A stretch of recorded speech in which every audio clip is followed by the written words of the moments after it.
When teams draft young players, some turn out to be instant stars and live up to their potential right away. But that's not always the case, because others take a couple years to develop. And unfortunately for these 10 teams, they were too impatient and chose not to wait for their young stars. So instead they traded them away only after a couple of seasons, and then these 10 guys would go on to live up to their potentials shortly after, which left a lot of teams with a lot of regrets. Most of these teams were bad anyways and didn't need to make a trade right away. But since they did, that's on them, which is why there's no reason to feel bad for them. And real quick, I gotta mention that of course it's easier to say these were terrible decisions in hindsight, but that's the point. We're looking back at how bad these decisions were based on how that players turned out. But with that all said, let's get into it. Number 1, the Houston Rockets with Montrezl Harrell. Montrez was drafted by the Rockets in the second round in 2015, and for most of his time there, he was being taken in and out of the D-League. When he did actually play for Houston though, he put up these numbers in his rookie season and improved to these as a sophomore. He made a lot of progress after his first offseason, and that should have maybe been an indicator of how much work he'd continue to put in and the player that he'd become. But for the Rockets it wasn't. And they weren't in a position to develop young players because they had been trying to make moves for a championship. And that's exactly what they did when they traded Harrell, Pat Beverly, role players, Lou Williams and a first round pick for Chris Paul, who really wanted to leave the Clippers anyways. Ignoring the rest of how horrible this trade turned out to be for them, like I said at the time they didn't have time to develop Montrezl Harrell, so they gave up on him. But with how good he's turned out to be, putting up 16 and 6 off the bench just 2 years later, I'm sure they've been having huge regrets, especially since they're already exploring trading CP3. And while we're speaking of second overall picks, we got another one with number 2, the Pistons and Chris Middleton. There's not often too much hope for second round picks, which would explain why the Pistons traded Middleton after only his rookie season where he only played 27 games for them, where he also bounced back and forth from the D-League. But I mean, they didn't even give Chris a chance before they traded him alongside Brandon Knight for Brandon Jennings. I mean, it's not like they were in a position to win anytime soon, but they wanted a proven guard. And instead, Milwaukee may have seen the potential in Chris. I mean, he came out and from that point on, he's been a starter and has gotten better every year. And now as we've seen, last year he averaged over 20 a game, and this year became an all-star, and is a huge piece on a potential future championship team. The Pistons haven't made very many great decisions over the past few years with their roster, and trading Chris Middleton was just another example. While we're speaking of a team that doesn't have a history of making good decisions, that brings up number 3 with the New York Knicks and Tim Hardaway Jr.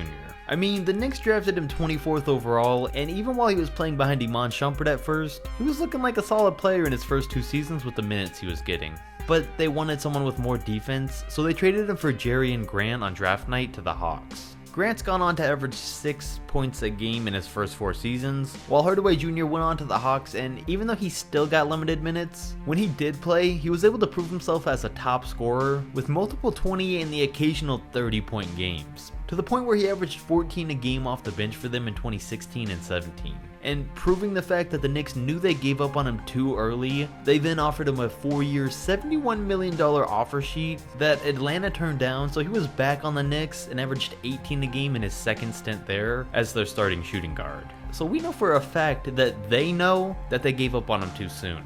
But it doesn't matter because they still traded him again this season to the Mavs to clear cap space. Number 4, the Pistons with Spencer Dinwiddie. Spencer Dinwiddie today has quickly become one of the league's top bench players, putting up nearly 16 points, 4 assists, and 2 rebounds a game this season. And him leading the Nets' second unit played a huge part in them making the playoffs. And if the Detroit Pistons didn't trade him after only his second year in the league, maybe he could still be giving them the help they desperately need right now. And this makes the second round pick in 2 years that this team traded away, where the players turned into near stars soon after.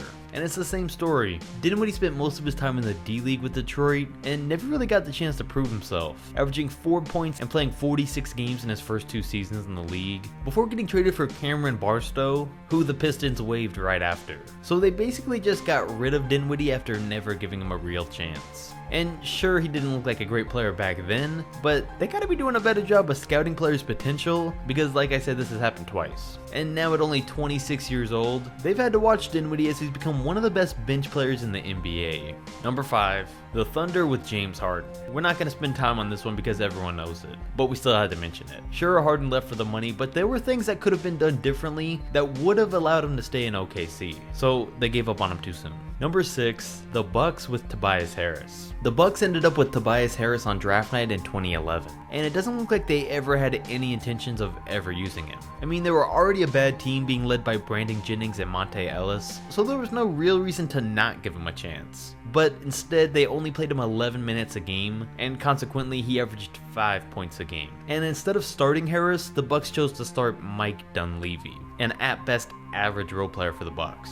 So then for once, the Orlando Magic made a good move and traded JJ Redick and role players for Tobias Harris and role players halfway through the season. JJ never fit in Milwaukee and eventually got traded for 2 second-round picks. While on the other hand, immediately after the trade, in the same season, Tobias Harris went on to play 36 minutes a game, putting up 17 and 8, and played at a similar pace for his next 3 seasons there. The fact that the Bucks never gave him a chance, and the second he gets to the Orlando Magic, he quadruples his points, rebounds, and assists per game, and triples his steals and blocks, proves that they had no idea how much potential he had. Number 7, the Rockets with Kyle Lowry. Now, we aren't going to blame the Houston Rockets for this one, because they did give Kyle Lowry a chance. And it works out much better that they did trade him, but his game did go to the next level almost right after they traded him away. Now, going back a little bit, Lowry started his career on the Grizzlies and wasn't anything special. So he got moved to the Rockets for a few seasons, where he started to develop into a solid all-around point guard, where he put up his best season, averaging 14, 6, and 4 his last season there, before the Rockets let Goran Dragic take his place and traded him for Gary Forbes and a first-round pick.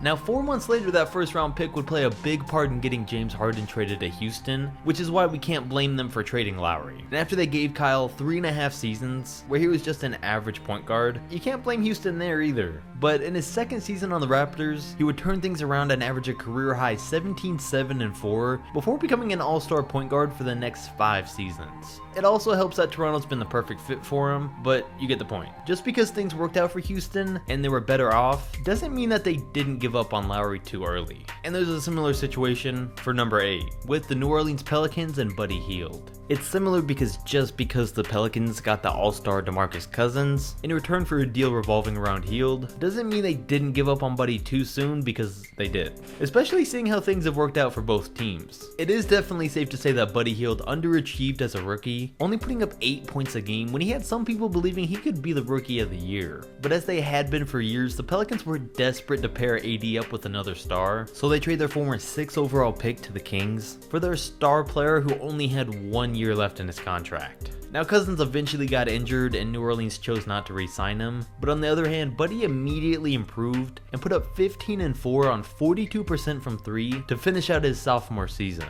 and has now averaged 25 and 2 on 43% from 3 this past year, giving the Kings one of the best young backcourts and young teams in the league, while the Pelicans are now going to lose out on Anthony Davis and get Zion. I mean, it would have helped if they could be pairing a young Zion and Julius Randle with Buddy Hield going into next year. Number 9, the Magic with Victor Oladipo. I've talked about this trade in another video, but we gotta talk about this aspect of it and how quickly the Orlando Magic gave up on Oladipo. The team drafted Vic with the 2nd overall pick in 2013, the guy that was really the best player coming into the league that year. And it's not like Victor underperformed or anything. He was putting up 18, 4, and 4 in his 2nd season and was the team's best defender, and his production only dropped slightly the year after. He was definitely on the right track to becoming an all-star, but after his 3rd season, the Magic traded him and Domantas Sabonis for the 27-year-old Serge Ibaka. They were a 35 and 47 team with Tobias Harris, Evan Fournier, Nikola Vucevic, and Aaron Gordon on the roster. All young players, and they thought it was a good idea to trade their 25-year-old former 2nd overall pick for Ibaka. It's not like he was a superstar that was going to turn this team around. So it was clear that they gave up on Victor Oladipo way too soon, because then, as we know, Serge only played there for 1 season. The Magic are still terrible, and Victor has been an all-star and one of the best shooting guards in the league for the past 2 seasons with the Pacers.